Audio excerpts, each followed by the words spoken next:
নমস্কার বন্ধুরা, বঙ্গ ট্রাভেল চ্যানেলে আপনাদেরকে আরও একবার স্বাগত। এই শীতের মরশুমে ঘুরতে যাওয়ার জন্য মন ছটফট করছে। কলকাতার মাঝেই গঙ্গাবক্ষে প্রিয়জনদের সাথে একটু ভালো সময় কাটাতেই পারেন, তাও একদম কম খরচে। চলুন ব্যাপারটা তাহলে বলি। কলকাতার মিলেনিয়াম পার্ক তো সবাই জানেন, আর গেছেনও অনেকে। এখান থেকেই ওয়েস্ট বেঙ্গল ট্রান্সপোর্ট কর্পোরেশনের উদ্যোগে কলকাতা হেরিটেজ রিভার ক্রুজ নামে একটা ক্রুজ ছাড়ে। এতে চেপে প্রিয়জনদের সাথে গঙ্গাবক্ষে সন্ধ্যেটা কাটাতে খুবই ভালো লাগবে। প্রত্যেক দিন সন্ধ্যা 6টার সময় এখান থেকে ক্রুজটি ছাড়ে এবং শনিবার, রবিবার ও সরকারি ছুটির দিনগুলোতে বেশি ভিড় থাকার জন্য কিন্তু দুটো টাইম ক্রুজটিতে আপনি চাপতে পারবেন, সন্ধ্যা 5টার সময় ও সন্ধ্যে 6:45। কিভাবে আসবেন এখানে? যে কোনো হাওড়াগামী বাসে চেপে মিলেনিয়াম পার্কে আসতে কোনো অসুবিধা হবে না। মিলেনিয়াম পার্কের সামনেই বাস থেকে নামিয়ে দেবে। এছাড়া হাওড়া থেকে এলে হাওড়া স্টেশন থেকে প্রচুর বাস রয়েছে, মাত্র 15-20 মিনিট লাগবে। আর হ্যাঁ, যেহেতু এটি গভর্নমেন্টের প্রজেক্ট, তো টিকিট মূল্যও খুবই কম, মাত্র 169 টাকা। এই যে ওয়েস্ট বেঙ্গল ট্রান্সপোর্ট কর্পোরেশনের টিকিট কাউন্টার দেখা যাচ্ছে, এখান থেকেই টিকিট পাওয়া যায়। চলুন তাহলে যাওয়া যাক। এই হলো ক্রুজটি, দোতলা, বেশ ভালোই।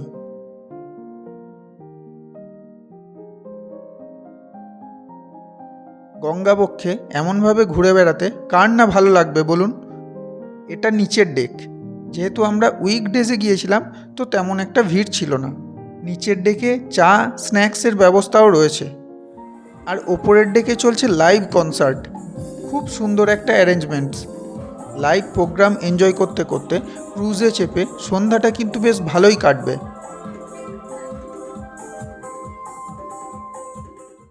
ওই দেখুন, হাওড়া ব্রিজটিও লাইটে সেজে উঠেছে। আমরা এখন যাব ওই হাওড়া ব্রিজের নিচে দিয়েই। কি দারুণ লাগছে না ব্রিজটা? একদম অপরূপ সুন্দর। আমরা এখন একদম ব্রিজের নিচে চলে এসেছি। ব্রিজের ওপর দিয়ে তো সবাই গেছেন, ব্রিজের নিচে দিয়ে গেছেন কি কখনো? গেলে কমেন্ট করে জানাতে পারেন।